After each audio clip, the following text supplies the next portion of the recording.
So, hello, and thank you for joining me today. This is the Happiness is Perspective, no, I'm sorry, Perception workshop.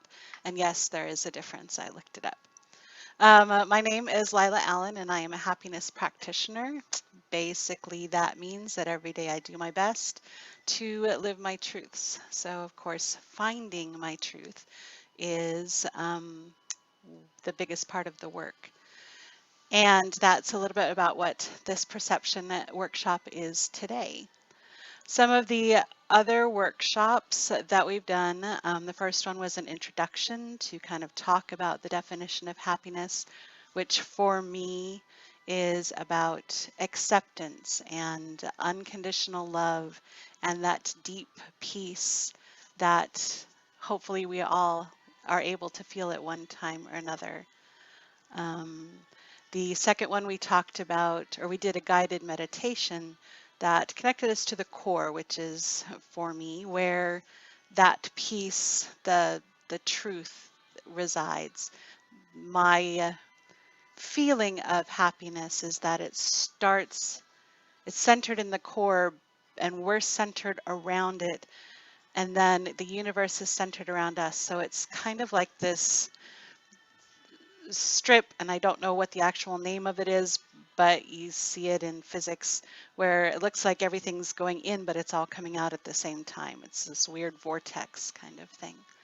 So all connected, all going together. The important thing for happiness, a good way to reach the core we practiced is the breath. So I like to start every workshop off with breathing. And first we just blow everything out and let it all go. And inhale through the nose and exhale through the mouth. Kind of creating a space around you. And inhaling through the nose. Follow the breath back and down.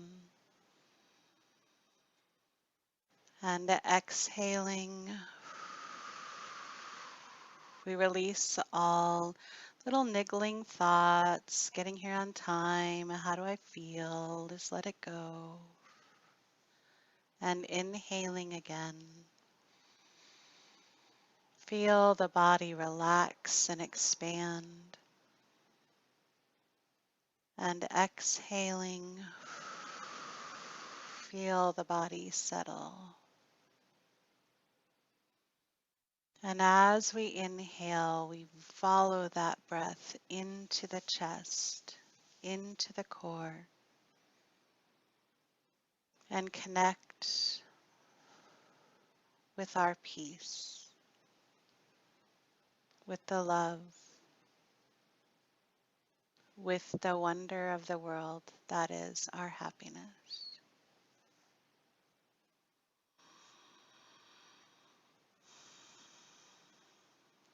So, perception, and why this is a big part of happiness for me. When I first thought about creating workshops for happiness, the perception game was the core of it. It was the main focus. It was this huge revelation that came into me that was like, oh my God, that's why this and that's why that. And I spent like an hour and a half talking a mile a minute about all these things that supported the fact that perception was the basis of all of our truths, and it proved everything. And it was important to me because I grew up knowing that I was different. Now, I knew everybody was different, everybody was unique, and everybody was special, but I could never, it seemed, make that connection to understanding why other people thought differently than I did, or acted differently than I did, or why I laughed at some things and not at others, or why people weren't as literal as I was. I just figured I was doing something wrong, or possibly that I was adopted and maybe even from a different universe, but not the Tolkien universe because there's way too much war in there. And so I would get frustrated, and I understand, everybody has their different perspective, but at the same time we're told, take a walk in somebody else's shoes. So I kept trying and trying to mesh together to figure out why you weird Terrans didn't believe in unicorns, and why I did. And finally, and I honestly don't remember when it came together, when I took the 2 plus 2 and made 300, I realized that it is about the information that we receive, the way we perceive the world. And that was like, woohoo, yay. But I've also been trying since then to articulate it all and create a real happiness practice instead of just, yes, we're all different and unique, yay, go forth. There's a lot of going forth in happiness. This little monologue is also a way of warning you that I may go off script. I have it all written down right there, but there are so many different things that I'll be doing the dishes or taking a shower or driving down the road, and all of a sudden I'm like monologuing to myself about this great expansive perceptionness. And I've rewritten today's workshop like 3 times. So, however, I do believe that whatever is expressed is the right thing to be expressed today. But I will be looking a lot at my list, I believe. So, here we are, the perception game. If you're like me, in grade school, you played some really weird games. There was the one where you stand in the doorway and you press your arms together to it, and then you step out and your arms get to float up. Or the one where you wrap something around your finger so it's really tight and it turns purple and you get to poke it and it feels funky, and then you take it off and it gets to tingle all over the place. And no, this is not an advocation for harming our physical bodies in any way. These are just the things that kids do when they're kids. One of the much less dangerous ones was the perception game. And basically, this is what you do. You pick an object that is away from you, an object you can focus on, an object that you can see all of, but it's not so far away that you can't make out details. So you want to be able to make out the details, but you want it to be a distance away, maybe so you can cover it with your hand.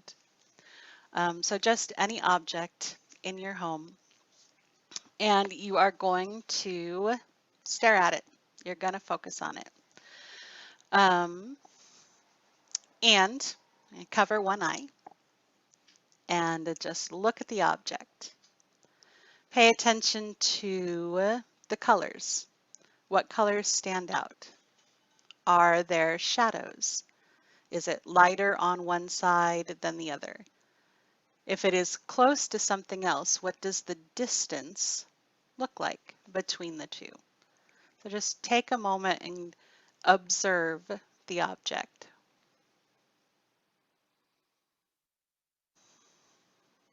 Now, cover the other eye, uncover that eye, and cover the other eye and look at the object again, the same object. Is the light different? Does it look like it's a different distance? Is some color brighter? If your eyes are different, maybe the focus is different as well. What are the differences in the object that you're looking at?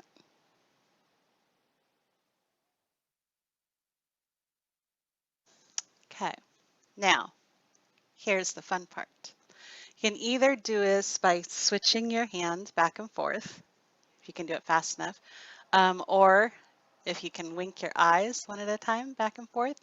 But the object of staring at the object is to move the hand back and forth while still staring at the object and seeing Not only that, the different perceptions, but if it's far enough away, it's going to look like it's moving. You go really fast, and it looks like it's flickering. So the point of the story is that we each have multiple ways of perceiving things. And just looking at one object, the space between our eyes gives us two different views of the object. We perceive it in two different ways. Hopefully one side looked lighter than the other, one was sharper than the other. The distance may have changed from it to something else simply based on which eye you were perceiving that object with. And if one person is going to have two different perceptions, we can only imagine how many different perceptions we each have. And yes, okay, I did put it in here. I looked up the difference between perspective and perception. And this is the information I came up with. Perspective is the view. It is what we see. So the perspective of the object, it's what's out there. It's applied to out there. But the perception is what we take in. It is the information that we receive and how we process it. Perception is what's in here. So the perspective did not necessarily change because we're in one spot and the object is in one spot, but the perception did based on where, how the eye saw things, how the light interacted on the object. So if we were all standing in a circle, going around the world and focusing on the same object, if we actually could do that, we would all have a different perception. Not only because we're all different beings and, you know, our eyes are different, our eyesight is different, and we're different heights and different widths and different ways of communicating, but because we are all standing in a slightly different spot. And there is, at least right now, no way for two objects to occupy the same space at the same time. So we are all always going to have a different perception.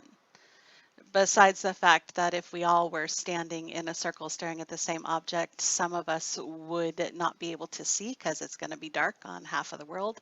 So totally different perception of the object than what we would have over here.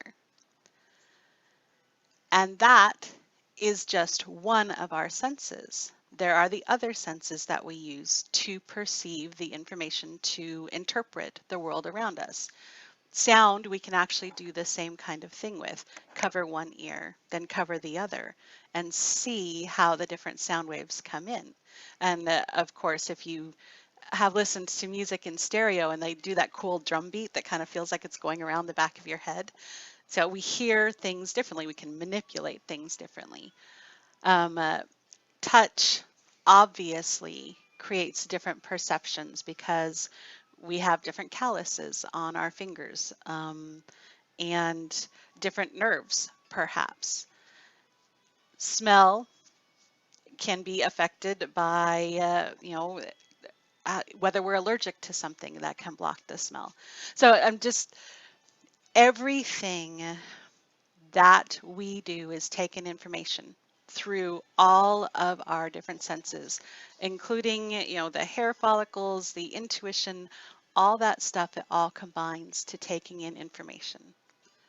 So what does this have to do with our core?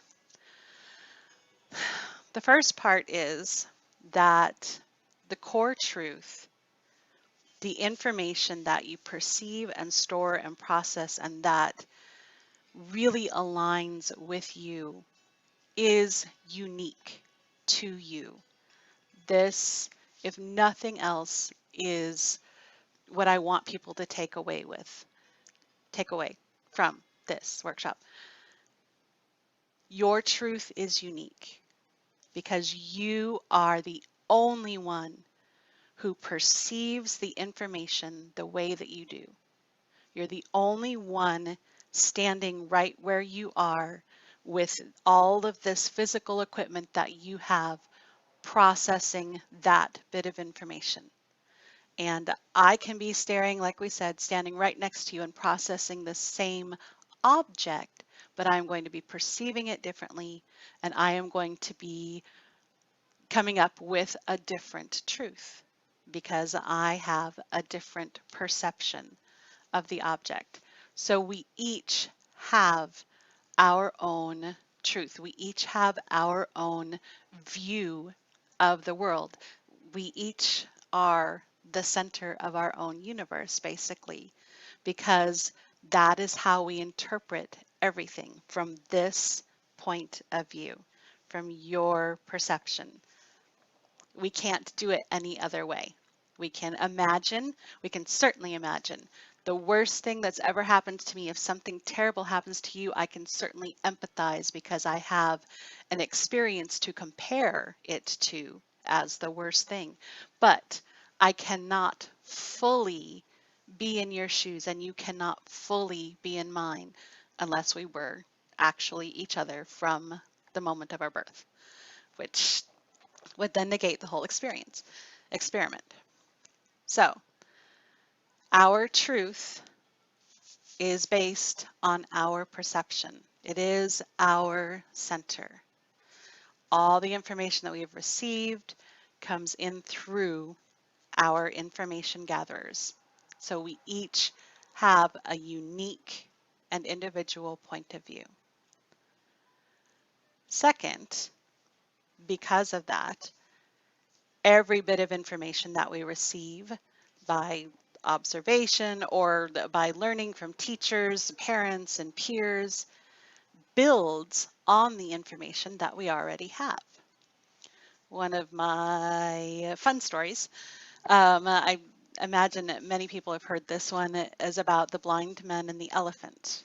Um, Six blind men, I guess to be PC, I should say six blind people went in and were introduced to an elephant. They had never encountered one before.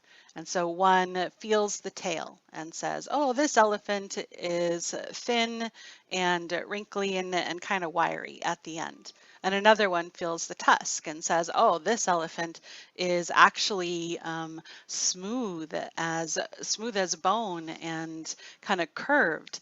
And so it goes, you know, the ears and the knees and the back, every bit is a little bit different. So they perceive the elephant as a different creature, each one of them. Now, I haven't known many blind people, but I sincerely doubt that they are going to say, I feel this one thing, and I'm going to say that this is what it is. They are going to build a picture of the whole elephant. So they're going to move from the tail to the back and feel it, and then to the ears, and then to the trunk and to the tusk. They're going to create a whole picture of the elephant. But each one is still going to have a different picture because they started at a different spot. The one who started with the tail is going to build the elephant from the tail and then compare the next bit. Well, this feels like this, which is different from the first information, and this feels like this, which is different from the information I got on the previous two. And so it is a comparison as well as receiving the new information based on what they already know. For example, if you look back at the object we looked at earlier and decide to observe it, you already have a picture in your mind about what it looks like, about the things you've seen, about the differences that you've perceived in it. So as you look at the object again, you are getting more information. Maybe you're noticing more details, things that you hadn't noticed before. Maybe you are putting things together and going, oh, that's not what I saw. I actually saw the shadow of something else on it. So we build our truths one perception on top of the other, one bit of information on top of the other.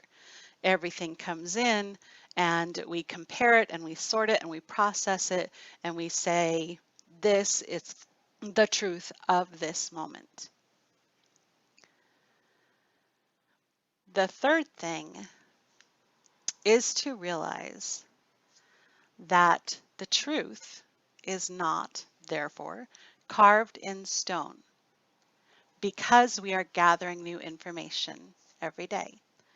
If, like me, your object did have something that was kind of in front of it, um, I was looking at something that's a little behind a plant, and now I realize as I look again that one of the things I thought was a leaf is actually a feather. So 5 minutes ago, the truth was, yes, my object is red and it has a leaf sitting in front of it. 5 minutes later, the truth is now the object is red and it has a feather sitting in front of it. It was not a lie. It was the truth as I perceived it 5 minutes ago. But now I have new information, which means I have a new truth. And if nothing else, time has passed.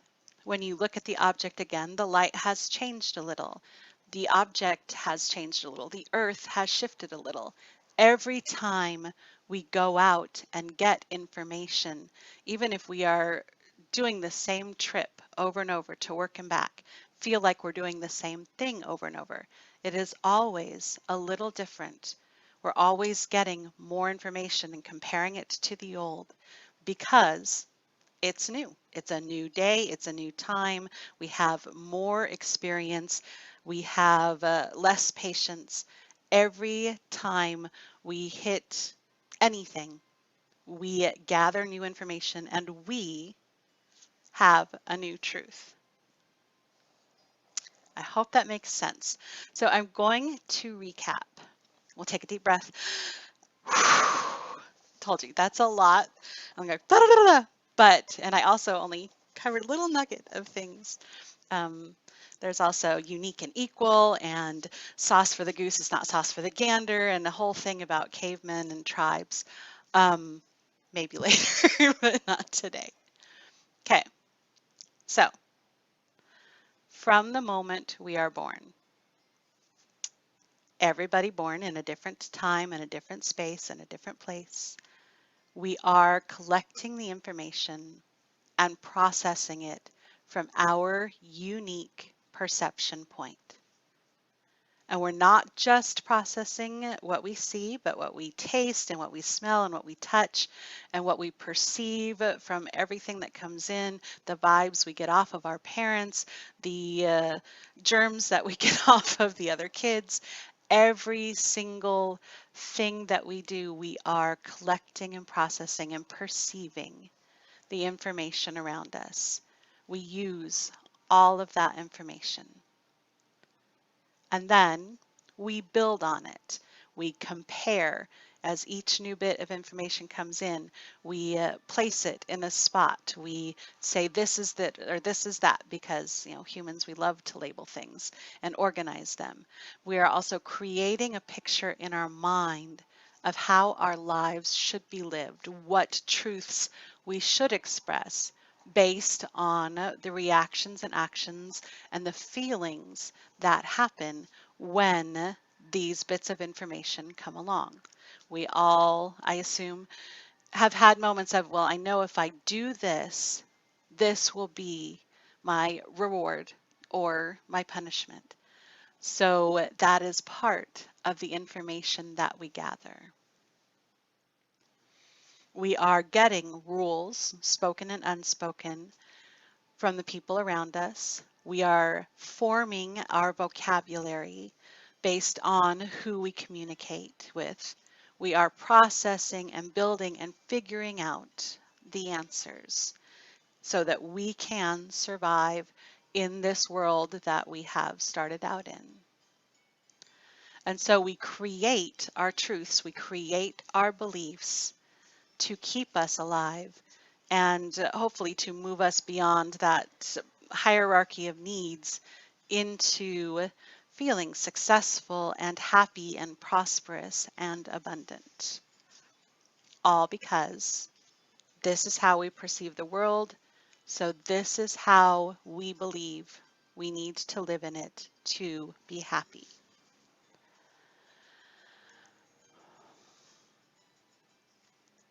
The reason this is important is because of the fact that not all the truths that we have are our truths.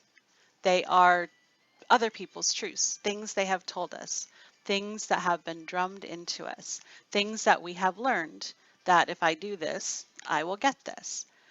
And it is not necessarily that core truth, the real thing that we really believe.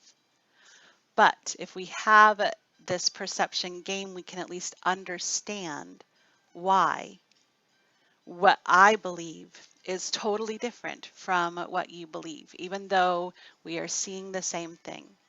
Um, I have been baffled for years, and if my sister's watching, I apologize if this is offensive, but she raised her kids very differently than how I imagined I would raise mine. Granted, she has kids and I never have, so maybe that's a big difference right there. But we were raised in the same household, and I just assumed that when I had kids, these are the things I would follow because these are the things I learned. But she perceived things differently. So she had her own set of rules to follow because that was how she learned. That was what her truths became. That was what it was important to her. And in any group activity, we can notice that different people come away with different things, even at different movies or different books, because we are interpreting it all through our truths. So, just because I have this truth, just because for me, happiness means unconditional love, that does not mean it is true for you.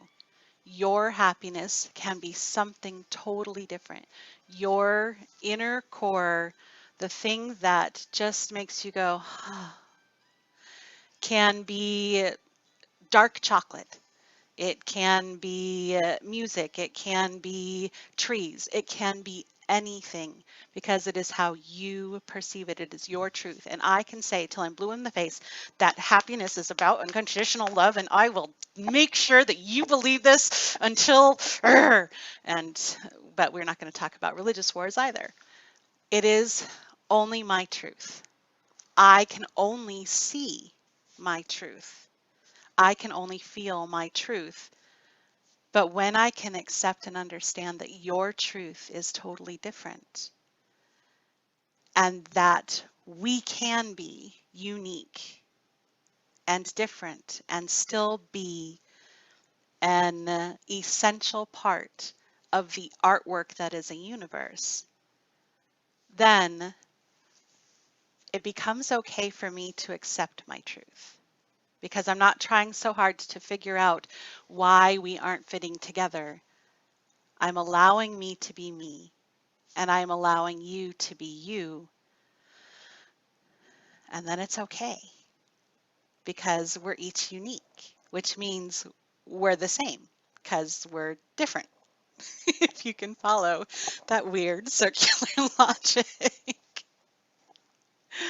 So that is the importance of perception, that I am the center of my universe with my own truth. You are the center of your universe with your own truth. Perception proves this. And we are all of us individual. We are all of us important to the work of the universe. So it is okay for me to feel my truth, for me to express my truth, and for it to be totally different from your truth. All right. And I think I got mostly through everything I wanted to say. Yay. So let's return to our breathing. Because I don't know about you, because I'm like, okay, just understand. I just hope. No, it's okay. All I have to do is express my truth. You will perceive what's important for you at this time. And we're going to let the reactions go because everything tends to be a reaction until we get to process it properly. And breathe. And reconnect with the core. We each get to connect with our own truth.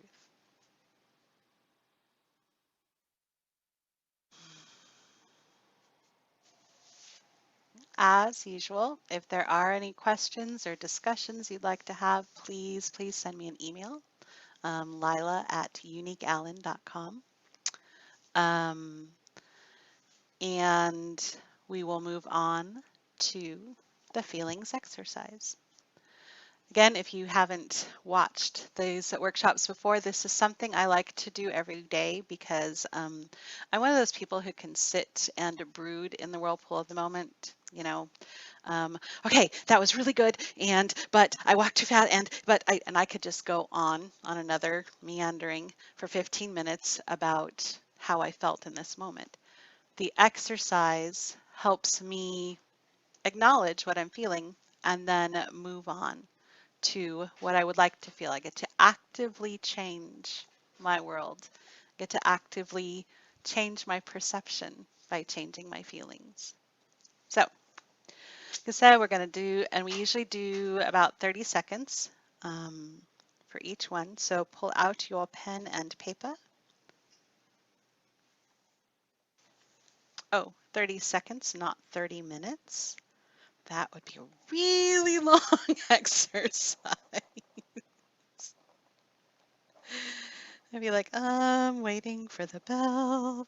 Okay, so the first question that we each ask ourselves, and this is just stream of consciousness, and it can be physical or emotional. What am I feeling?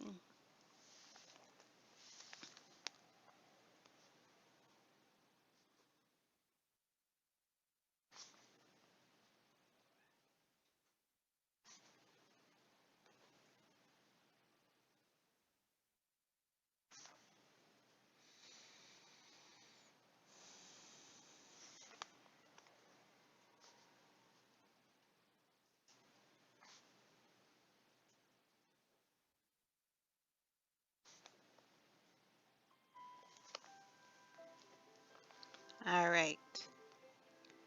And yep, you can just stop in mid-sentence. The next question to ask ourselves is, what do I want to be feeling? And that doesn't have to be different. You can, what do I want to be feeling?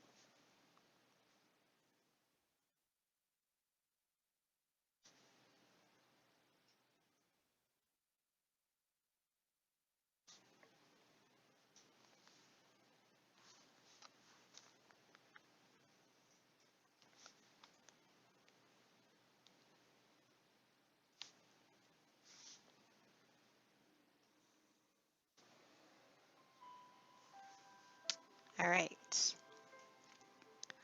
The next question is, how does it feel physically?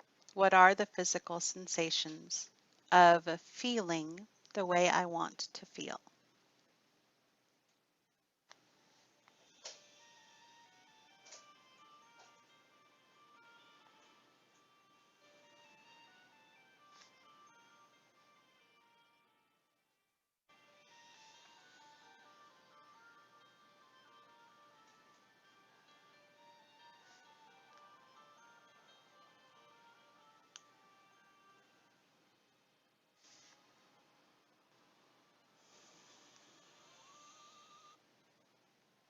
Okay, and one more question. What is something I can do something small that will help me feel the way I want to feel. Whether it's okay.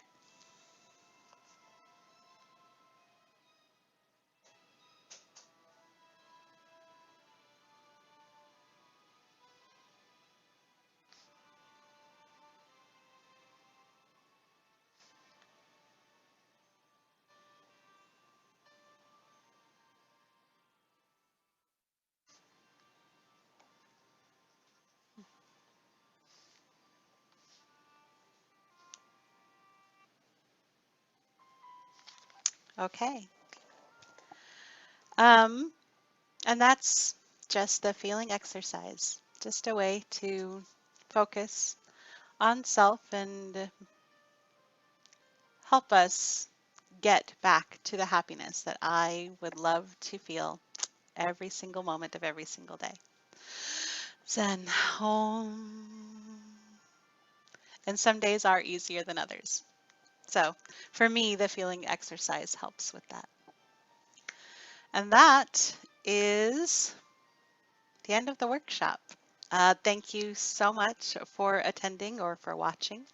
I hope it was understandable. I hope I was able to express what I was trying to express. And if not, please let me know.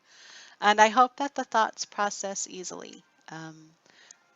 If it is a shift, I hope it is an easy shift.